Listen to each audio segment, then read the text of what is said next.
ఆయన దుష్ట చతుష్టయంలో ఒక చతుష్టయం ఉంది.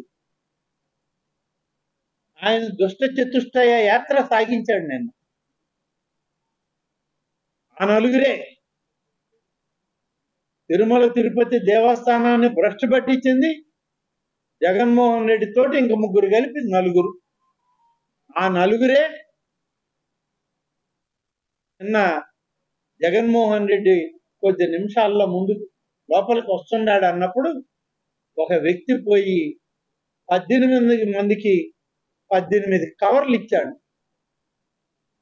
జగన్మోహన్ రెడ్డి వస్తున్నాడు, మీకంతా పరామర్శిస్తున్నాడు, మీరందరూ చెప్పండి, తెలుగుదేశం మీద చెప్పండి, చంద్రబాబు నాయుడు మీద మీరందరూ కూడా మీ బాధను చెప్పండి అని చెప్పి కవర్లు ఇచ్చినటువంటి వ్యక్తి. మీకు సిగ్గు అనిపించడం లే? 5 సంవత్సరాలు ఈ రాష్ట్రంలో మీరు పరిపాలన చేశారే, పరామర్శకు పోయి మా నాయకుడు వస్తున్నాడు, ప్రభుత్వం పైన ముఖ్యమంత్రి పైన మీరు అసత్యాలు ఆరోపణలు చేయండి అని చెప్పి కవర్లు ఇచ్చొస్తారా? మీ దుష్ట చతుష్టయంలో ఒక సభ్యుడు,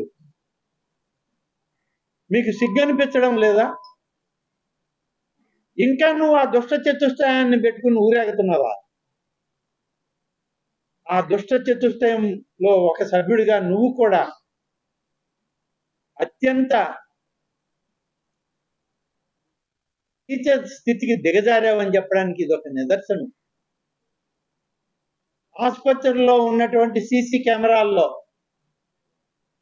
నువ్వు తెల్ల కవర్లు ఇచ్చినటువంటిది రికార్డ్ అయి ఉంది.